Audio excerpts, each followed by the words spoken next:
Audio Jungle. Al-istighna, hakikatul istighna itu adalah al-istighna anis syai' labihi. Jadi pemenuhan kebutuhan yang sebenarnya adalah kita berusaha menghindari sebanyak mungkin kebutuhan yang sekunder, yang enggak penting. Bukan memenuhi semua yang kita inginkan. Jadi misalnya begini ya, kalau kita lapar, itu keinginan kita itu makan enak apa asal makan? Tentu jawabannya asal makan yang sehat. Tapi kalau nuruti nafsu kita, makannya yang enak, teman makan ya enak, terus di warung yang favorit. Ini kan satu kebodohan. Kenapa untuk makan saja butuh definisi sekian banyak?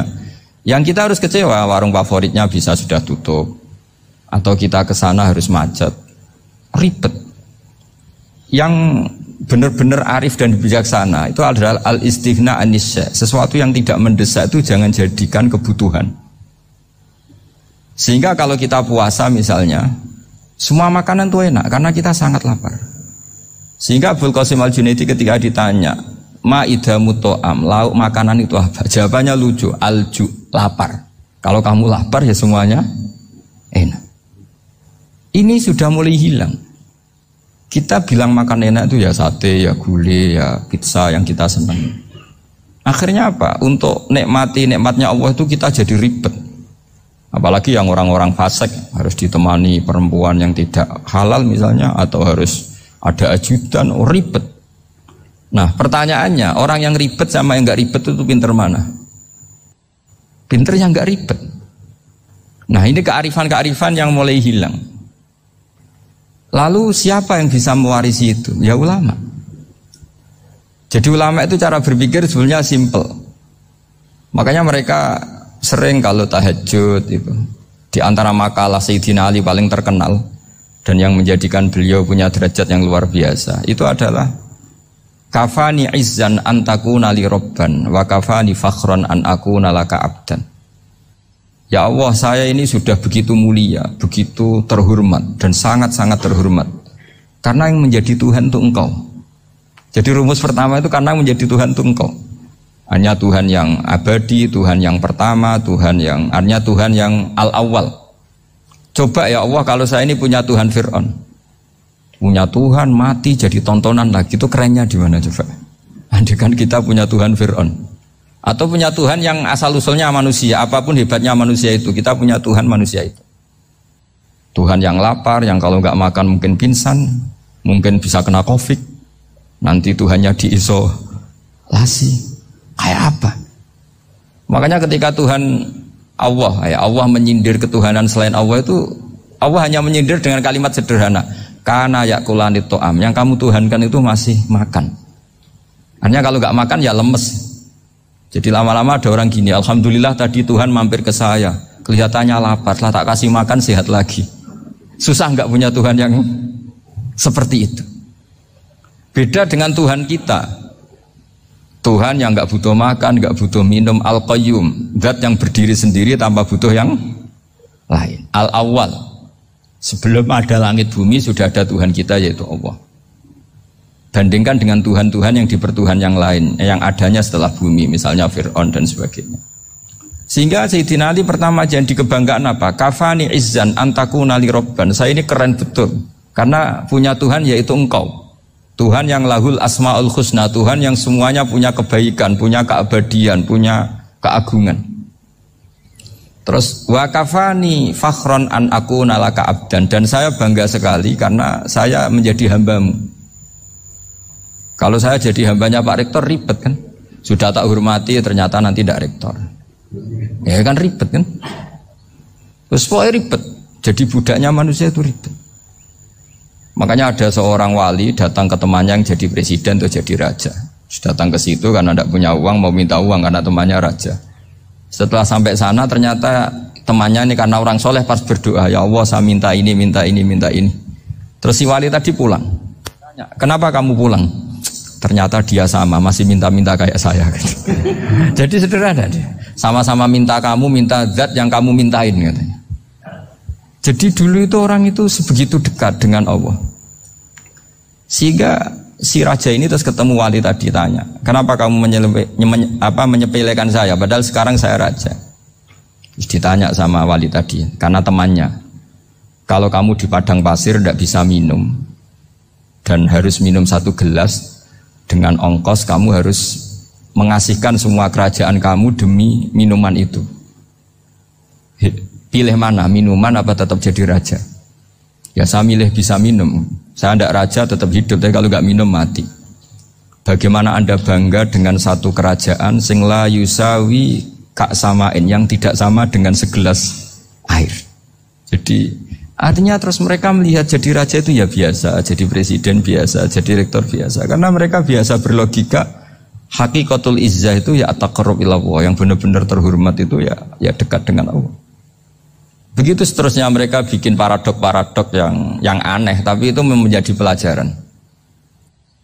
Bapak saya Ki Nur Salim itu senang baca anekdot Nasiruddin Koja. Itu kalau bikin orang-orang aneh, itu dia datang ke satu pesta pakai baju lusuh, pakai sarung lusuh atau celana lusuh, sama Sohibul Bait yang punya acara dibiarin. Setelah dibiarin dia pulang pakai jas, pakai dasi, pokoknya keren. Dihormatin, pakai alpat, pokoknya dihormatin. Silakan. Pas dia disuruh minum, minumannya itu disokkan saja ke sakunya. Jas, kamu harus minum yang banyak karena kamu yang dihormati, bukan saya. Terus makanannya semuanya diletakkan di saku, ada yang apa, ayo kamu makan yang banyak. Alpatnya juga gitu, dikasih sate apa, ayo kamu makan yang banyak. Mereka tidak melihat saya, melihat kamu. Akhirnya orang satu pesta itu istighfar semua, berarti kita ini salah. Terus dia pidato, kenapa kamu ngomong gitu? Tadi saya datang, orangnya sama. Gara-gara beda pakaian, penghormatannya beda. Berarti yang berhak dapat makanan ini jasa ya, bukan saya. Betapa naifnya kita sebagai orang. Ternyata kita masih hormat sesuatu yang seperti itu, yang atribut lah. Jadi orang-orang sufi itu orang yang bisa menertawakan dunia. Akhirnya ya, pertama dia dianggap orang gila. Masa jas dikasih makan, dikasih minum. Tapi secara fikih dia benar, haram dia makan. Karena pas dia datang dibiarin, setelah pakai jas dikasih makan. Berarti hakikat yang dapat rezeki siapa? Jasnya apa orangnya? Jasnya apa orangnya? Jasnya. Jadi itu orang-orang sufi, kearifan orang-orang dulu itu bisa ngelola hal-hal yang keseharian menjadi luar biasa.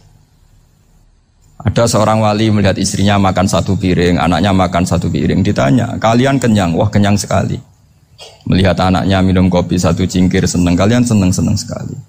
Wah, kalau senang dengan hal-hal yang murah bisa, ngapain harus senang dengan hal-hal yang mewah? Bodoh sekali saya. Sehingga terus mereka bisa qanaah. Qanaah itu ya hidup itu simpel, sederhana. Jadi tentu saya tidak akan ngomong yang muluk-muluk, selain itu tidak bidang saya juga apa ya. Kita ini butuh obat di kondisi Covid seperti ini, butuh kesederhanaan, butuh apa ya? Istighna tadi. Kita harus istighna billah an ghairillah. Jadi sudah cukup bahwa Allah ini segalanya.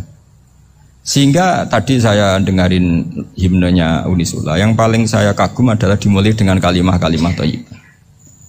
Di antara tugas suci Nabi Ibrahim dan semua Nabi adalah wa ja'alaha kalimatam baqiyatan fi aqibi. Nabi Ibrahim itu Nabi yang diberi gelar Allah. Dia adalah Nabi yang menjadikan kalimat tauhid itu kalimat yang abadi. Fi akibih, di anak turunnya, di semua generasinya, baik anak turun karena gen maupun karena pembinaan, karena pendidikan.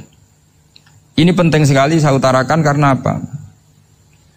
Satu kehidupan itu sebenarnya digerakkan oleh kata-kata, oleh moto kalau oleh bahasa modern. Sehingga banyak ulama mengatakan al-ibarat qutun li'ailatil mustami'in, bahwa redaksi atau moto atau pegangan hidup itu penggerak kehidupan. Sehingga sebetulnya manusia itu digerakkan oleh kalimah-kalimah itu, oleh moto-moto itu, oleh prinsip-prinsip hidup itu. Misalnya orang Palestina itu tiap hari ke pasar gitu. Mereka ke laut gitu. Ditanya, kenapa tidak takut tembak Israel? Jawabannya lucu. Kena tembak ya mati, enggak makan ya mati. Enggak kerja ya mati. Ya sudah, sama-sama mati ya mendingan aktivitas normal. Tapi saya tidak menyarankan itu untuk melawan Covid. Ini cerita saja. Kamu jangan provokator itu. Karena ini wilayah sensitif.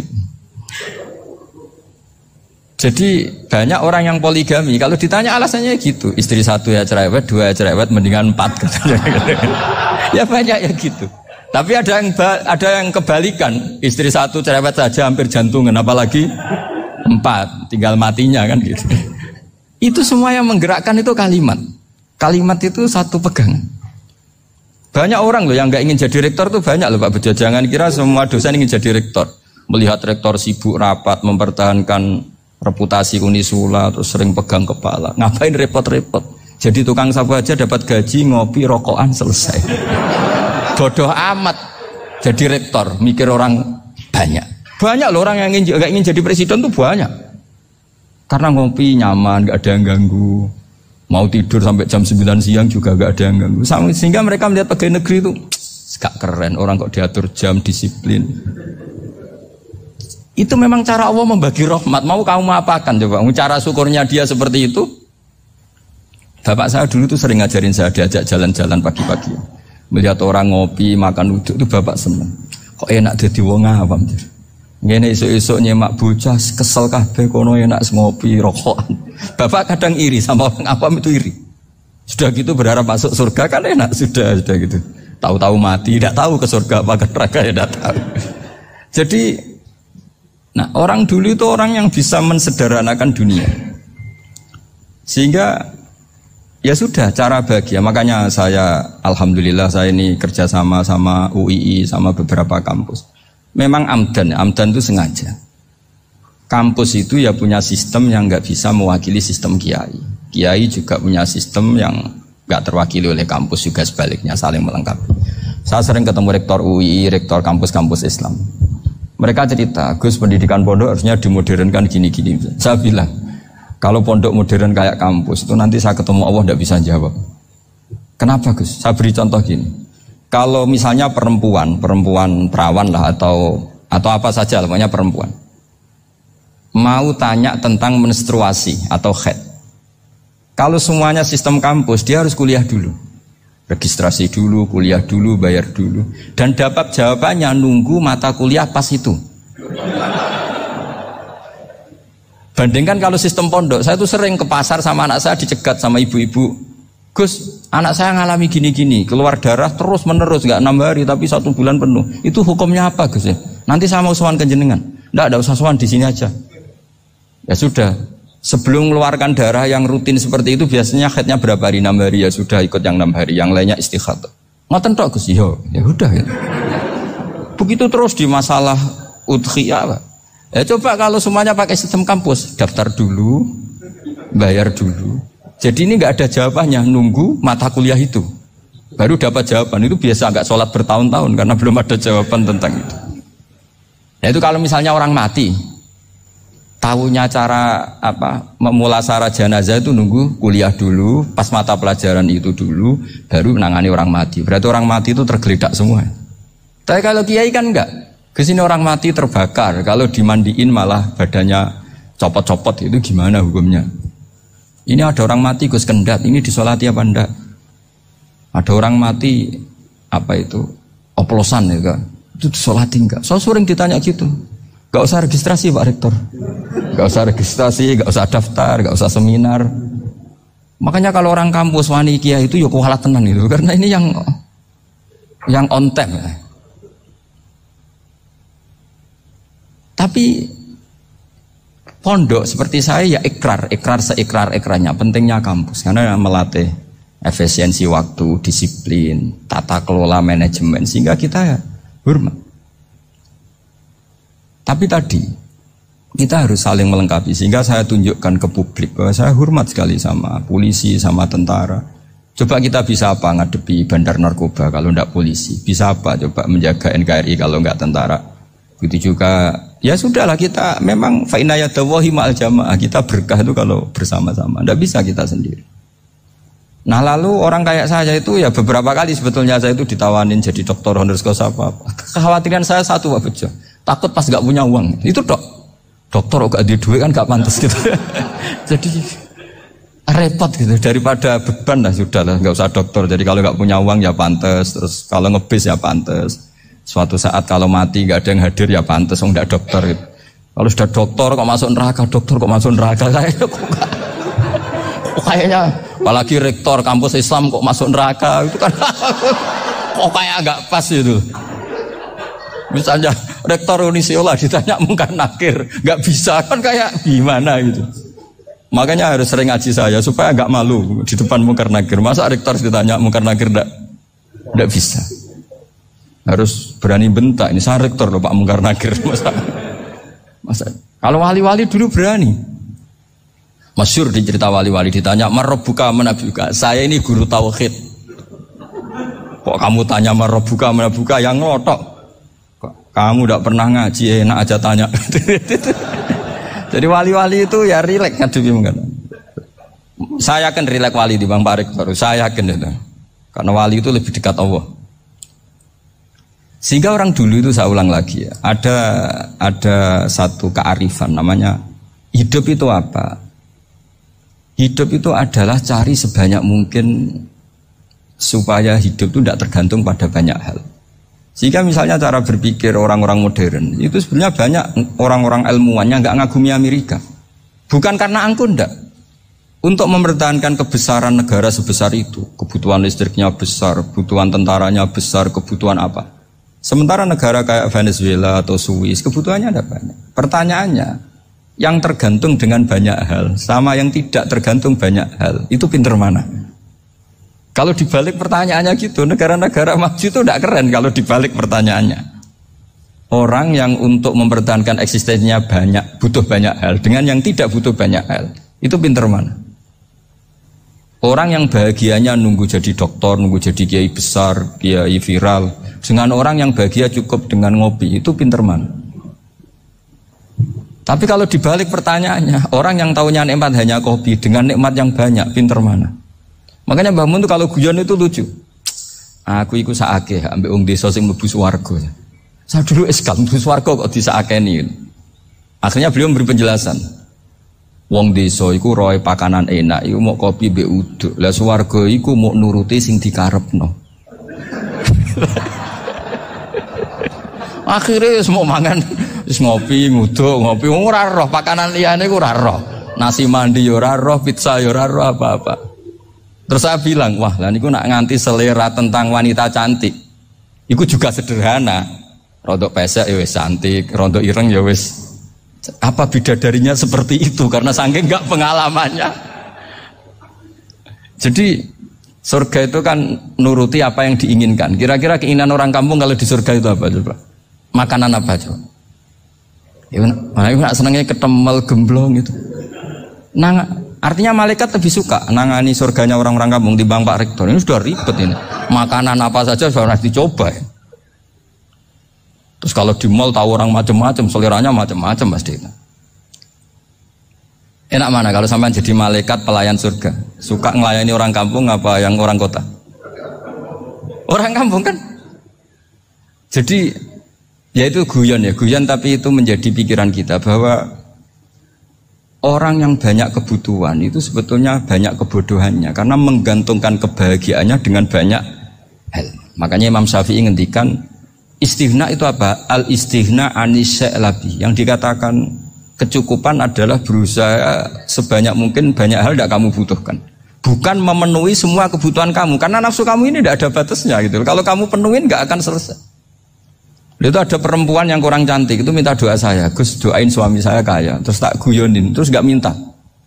Kalau suami kamu kaya, yang pertama dirubah itu apa? Rumah supaya rumah saya bagus. Kedua apa? Mobil supaya mobil saya bagus. Nanti yang dievaluasi itu kamu. Mobil bagus, Alphard, rumah mewah, istrinya kamu pasti itu dievaluasi. Langsung nggak usah sudah gini aja kan. Jadi pertama yang dievaluasi itu kaya itu coba kalau suami kaya itu yang dievaluasi pertama rumah ya, rumah ganti. Setelah itu apa? Mobil. Kira-kira berikutnya akhirnya sudah nggak jadi. Nabi Ibrahim itu pernah minta umur panjang, keren umur panjang. Sama Allah nggak dijawab. Datang orang tua gitu mertamu ke Nabi Ibrahim. Terus disuguhi dikasih kurma. Apa itu? Kok kurma apa? Anggur yang sudah matang sekali. Sudah dimakan. Setelah dimakan meler keluar lagi. Dimakan lagi meler lagi. Terus Nabi Ibrahim masuk lagi ke kamar. Ya Allah, doanya tak cancel. Nanti kalau saya tua kayak itu. Jadi Allah itu gak jawab langsung tapi ngirimkan itu. Akhirnya ya Allah gak jadi. Nanti takut itu. Saya pernah ngalami jadi kiai tadi, ada ibu-ibu ya gak pati cantik lah. Suaminya tuh miskin sekali. Minta doa saya supaya kaya, bareng tak kasih pertimbangan itu udah gak usah gak jadi itu. Jadi itu kearifan. Tapi kearifan ini harus kita tanamkan. Saya nggak bisa membayangkan Indonesia yang besar ini, andai kan tidak ada qanaah, nerimo ing pantum. Coba sekarang ada Covid. Andai kan Indonesia itu kayak Perancis. Saya beberapa kali punya tamu orang yang hidup lama di Perancis, bahkan dapat istri orang Perancis.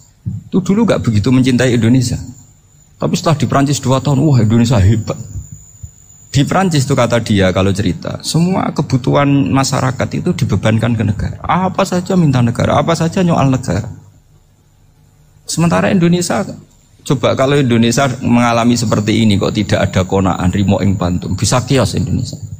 Orang miskin nyalahkan negara, kelaparan nyalahkan negara, apa saja. Tapi barokahnya dididik kiai, jogeman nyalahno wong liya. Urip pun romo ing pandum, diame. Sampai gak ngerti kalau Covid. Banyak tuh orang-orang kampung itu, orang lugu-lugu itu. Mbah niki saking Covid, salam ning Covid, muga-muga umure panjang. Dikira Covid itu nama orang yang ahli sosial itu. Mbah niki dana saking Covid. Matur nuwun sampekno salamku, muga-muga umur panjang. Bingung kan yang nganterin ini. Ini gimana yang mau menjelaskan? Memang nggak paham. Ribet kan. Tapi saya pastikan bahwa dengan keadaan seperti ini kita bahagia, kita stabil, itu jelas barokahnya kalimat tadi, moto tadi atau pegangan hidup tadi.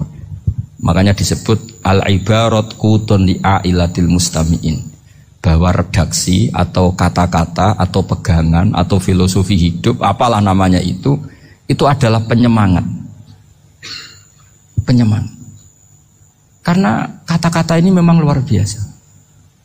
Ketika sahabat perang demi kebenaran, zaman itu ya pasti benar karena yang dibela Nabi. Dulu itu kan enak zaman Nabi, yang dibela mesti benarnya, musuhnya mesti salahnya. Sehingga dulu itu memang harus tegas. Kalau sekarang mau tegas gimana? Yang kamu bela tidak mesti benar, musuhnya tidak mesti salah.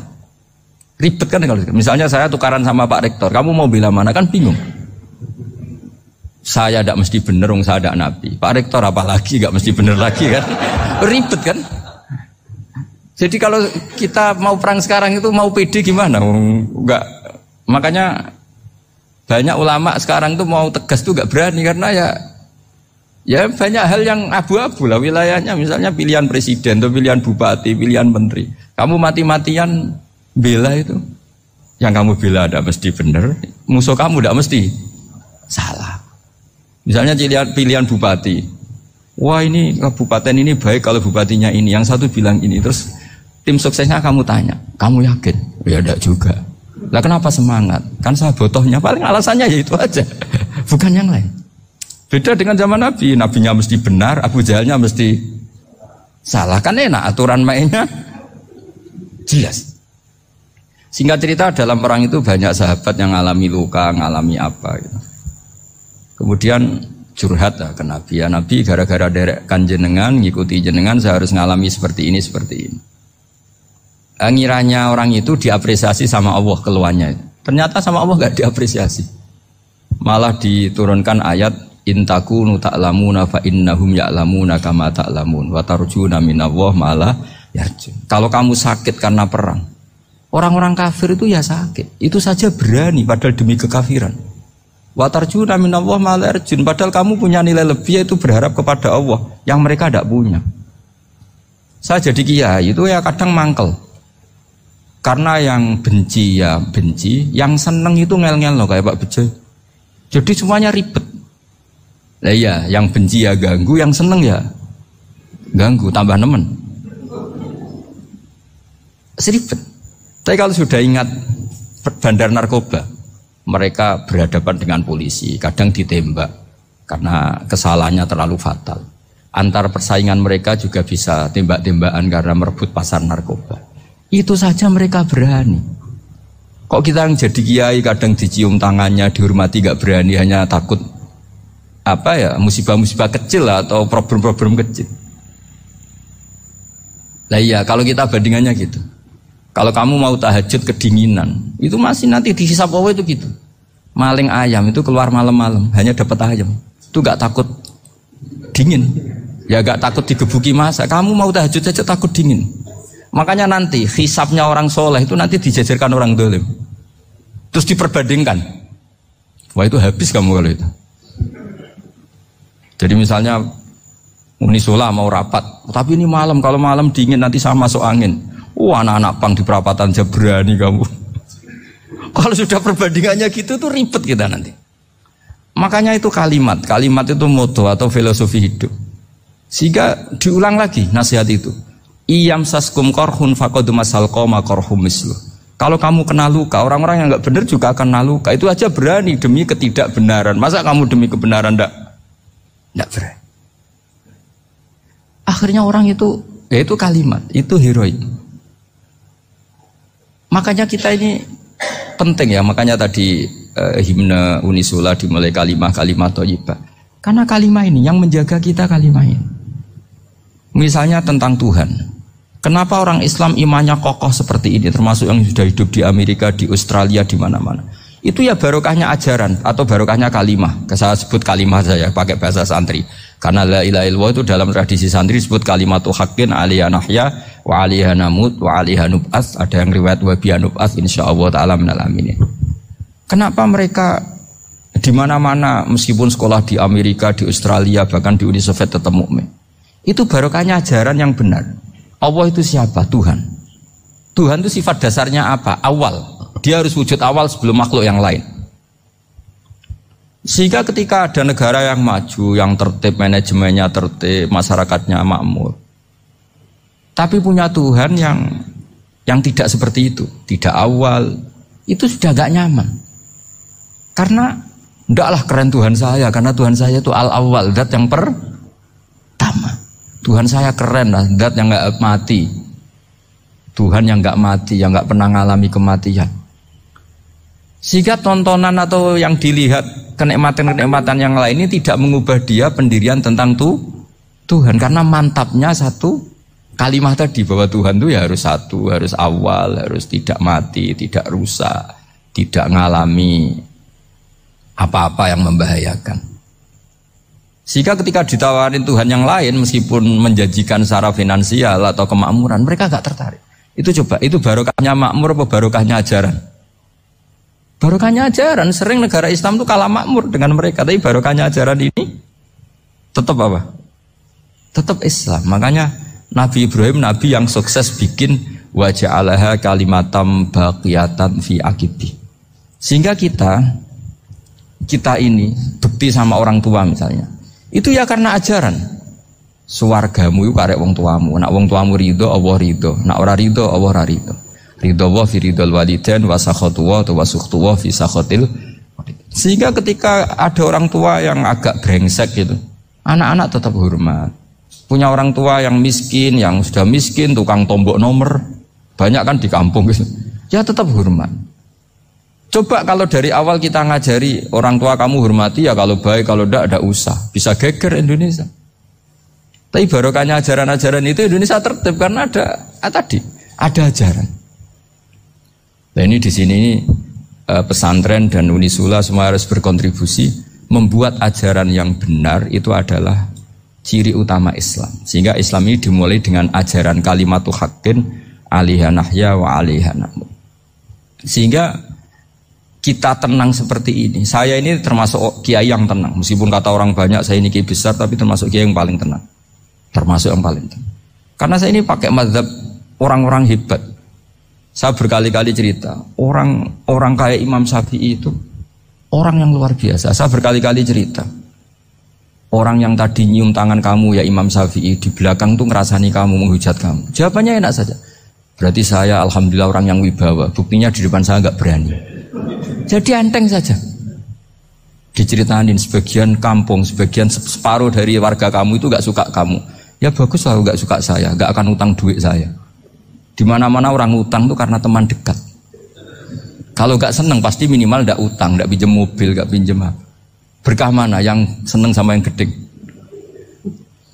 Jadi dianggap enteng saja. Semua yang dialamin dianggap enteng saja. Misalnya punya istri pemarah, ya baguslah marahin suami. Kalau marahin tonggo malah ribet. Jadi kamu harus terima kasih kalau dimarahin istri. Baguslah marahin saya mah, kalau marahin tonggo ribet. Jadi enteng saja. Tapi kita sekarang itu karena nafsu ya, sehingga menghadapi hidup ini ribet. Ulama dulu kalau mau mati itu senengnya bukan main. Sudah lama saya ini ingin gak maksiat. Kayaknya gak maksiat paling efektif itu mati. Ya tidak apa-apa Gusti, kalau sebaiknya mati ya mati aja. Enteng saja. Jadi melihat kematian itu akhir dari segala keburukan atau potensi keburukan. Apapun baik kita sekarang, suatu saat mungkin kita gak baik. Yang bisa menghentikan ketidakbaikan atau potensi ketidakbaikan itu apa coba? Mati kan? Berarti mati itu mengerikan apa menyenangkan? Mesti kamu tidak berani menjawab. Meskipun secara ilmu kamu berani, tapi secara rasa agak berani kan? Saya ulang lagi ya. Yang bisa menghentikan keburukan atau potensi keburukan itu apa coba? Apa? Kematian. Berarti kematian itu menyenangkan atau menyusahkan? Apapun kamu tidak berani jawab karena kamu agak-agak duniawi itu kelihatannya. Tapi secara ilmu, kamu tahu kan kalau mati itu tidak buruk-buruk banget. Karena apa? Itu akhir dari segala keburukan. Sehingga Nabi ngajarkan kalimat itu begitu luar biasa. Allahumma ahyini makanatil hayatu khairan li wa tawaffani makanatil wafatu khairan li. Nabi melihat dunia itu begitu indah. Ya Allah, kalau saya ini hidup, anggap saja hidup ini ziyadatan li fi kulli khairin, menjadi modal saya menambah segala kebaikan. Jika suatu saat saya mati, anggap mawon rohatan li min kulli syarrin, itu akhir dari segala keburukan saya. Sehingga mati hidup ya baik karena di situ kita bisa berkontribusi, beramal soleh. Mati juga baik karena mengakhiri segala keburukan. Nabi nate ngendikan lagi, ajaban li amril mu'mini inna amrahu kullahu khair. Orang mukmin itu mengagumkan, semuanya baik. In asobathu na'ma syakara fakana khairan lah. Kalau baru dapat nikmat, dia syukur, maka itu baik. Wa in asobatu dharra sabara. Kalau dapat masalah mereka sabar, itu juga baik. Sehingga orang mukmin dua sisinya pasti baik. Itu juga kalimat, maksudnya moto atau pegangan hidup. Nah berikut ini saya beri contoh, ini kenangan saya, ini contoh terakhir. Masalah jadi orang terkenal maupun tidak. Di sini dicontohkan Imam Ghazali di halaman 367 di kitab saya 367, juznya 3 di kitab Ihya Ulumuddin. Di sini beliau cerita betapa untuk menjaga ikhlas sebaiknya orang itu tidak terkenal, tidak syuhrah, tidak terkenal. Oke, itu kita sepakat ya, karena kalau terkenal mungkin orang dipaksa publik dengan tanda kutip untuk selalu berbuat baik, tapi karena jaim lah, jaga image atau apa. Tapi ketika dibalik pertanyaannya, kamu rela yang terkenal itu orang nggak benar, sementara yang orang benar itu nggak terkenal. Lalu masyarakat tahunya yang tidak benar. Kalau pertanyaannya dibalik gitu, orang baik wajib terkenal enggak? Kalau pertanyaannya dibalik seperti itu. Dokter yang benar tidak terkenal, yang malpraktek terkenal. Kamu ingin kondisi seperti itu? Gak ingin kan? Kampus yang bagus gak terkenal, kampus yang bagus gak terkenal, yang gak bagus. Nah, artinya apa? Gara-gara olah kata, olah pikiran, ini logika jadi rubah. Lagi-lagi apa? Jawaban itu ada di kata-kata sebetulnya. Makanya bab-bab seperti ini tidak usahlah kita berdebat, berpolemik. Sebaiknya orang itu humul, menutup diri, apa sebaiknya orang terkenal, itu nggak perlu seperti itu. Sudah terserah Tuhan saja. Makanya saya mulai dulu ngaji sampai sekarang itu ya tidak punya punya ikon tertentu atau punya website tertentu, enggak. Sudah terserah pangeran. Sudah. Saya juga tidak sok suci materialistik atau enggak, ya enggak mikir saya. Bukan apa-apa ya, karena saya ini saya ini kiai, jadi biasa urusannya sama Allah, tidak sama makhluk. Jadi pusing kalau sama sarah-sarahnya makhluk itu pusing.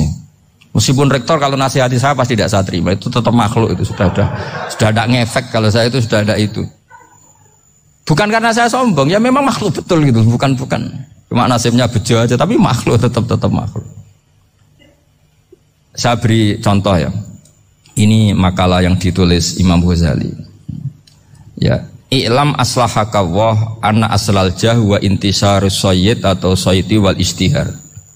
Bahwa mazmum itu. Balil mahmudu al-khumulu illa man saharahu wa ta'ala linasri dini min ghairi takallufi talabi syuhrati minhu. Jadi kalau kamu ingin ibadah kamu selamat, ya kamu jangan terkenal. Tapi resikonya adalah kalau kebaikan itu tidak terkenal, maka agak dikenali. Kalau agak dikenali berarti masyarakat hanya punya percontohan yang tidak baik, karena yang baik tidak terkenal. Jadi itulah ulama-ulama dulu. Jadi apa-apa itu dibanding-bandingkan. Kemudian nanti kelihatan, jawabannya itu kelihatan.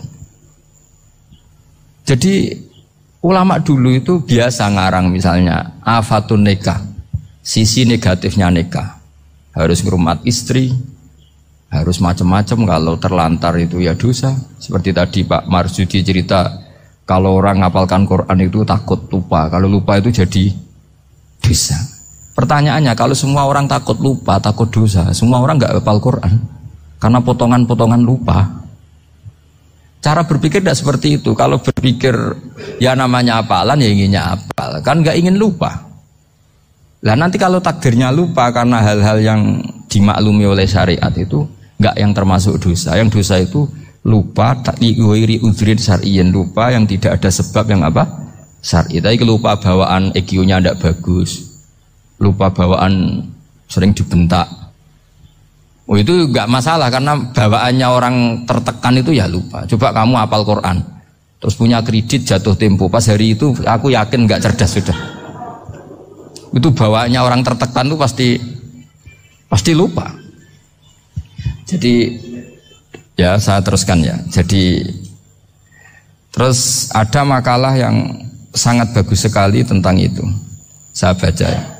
Wa yadullu ala dzalika anna Allah azza wa jalla amaral anbiya'a bi idharil amali lil iktida wa khassahum bi mansibin nubuwah. Wala yajuzu ayyudhanna bihim annahum khurrimu afdhalal amalen.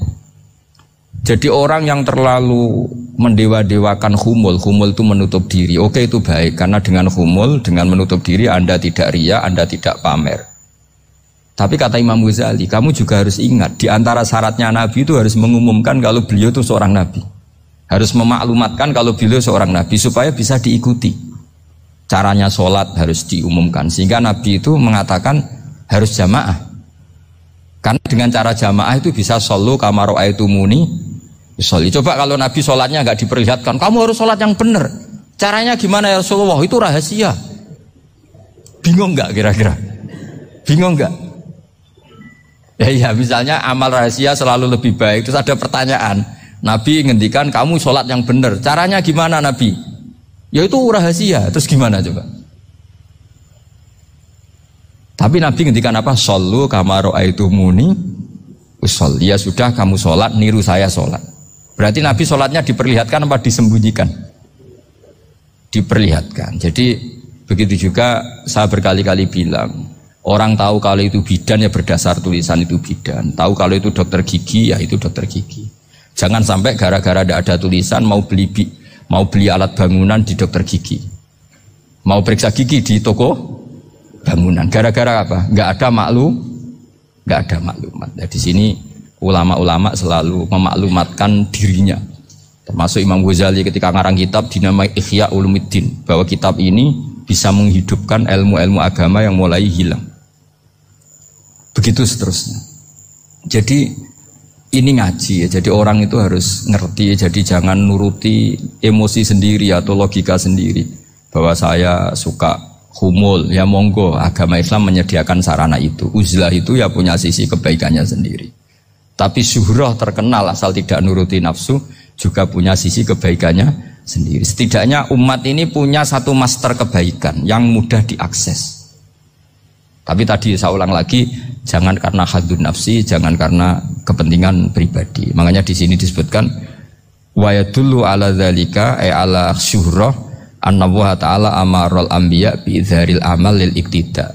Allah selalu memerintahkan para nabi kalau ngamal kebaikan ya harus dimunculkan supaya bisa ditiru. Yaitu tadi kita tidak bisa bayangkan kan kalau misalnya Nabi menyuruh kamu harus sholat yang benar, kemudian sholatnya Nabi sembunyi. Kalau ditanya Nabi saya niru siapa? Wah itu rahasia, kamu nggak boleh lihat sholat saya saat takut tidak ikhlas. Ribet kan? Sehingga jamaah itu statusnya tetap harus. Nah bedanya harus ini ulama berpendapat harus yang apa? Fardu kifayah. Tapi fardu itu maknanya harus. Tapi bukan berarti kalau nggak jamaah sholatnya nggak sah, nggak. Tapi statusnya jamaah itu tetap apa? Harus. Nah barokahnya harus ini orang yang baru sholat, sholatnya langsung benar karena ada yang diikutin. Coba kalau mantan dukun baru sholat terus sholat sendiri, itu mesti mirip mantra itu. Karena dia tidak ada master percontohannya. Tapi barokahnya ada master, orang paling bodoh pun kalau sholat ya benar, karena standar ada komandonya, ada imamnya. Sehingga Imam Ahmad malah berpikir keras, syarat sahnya sholat itu harus jamaah. Cara pikirannya Imam Ahmad keras sekali beliau. Sehingga kalau orang sholat sendiri kok ada orang lain yang maunya berjamaah harus bayar, orang itu harus bayar demi sahnya sholat. Itu madzhabnya Imam Ahmad. Tapi kalau madzhab Syafi'i hanya mengatakan itu fardu kifayah, yang kalau satu komunitas gak mau melakukan semuanya apa? Dosa.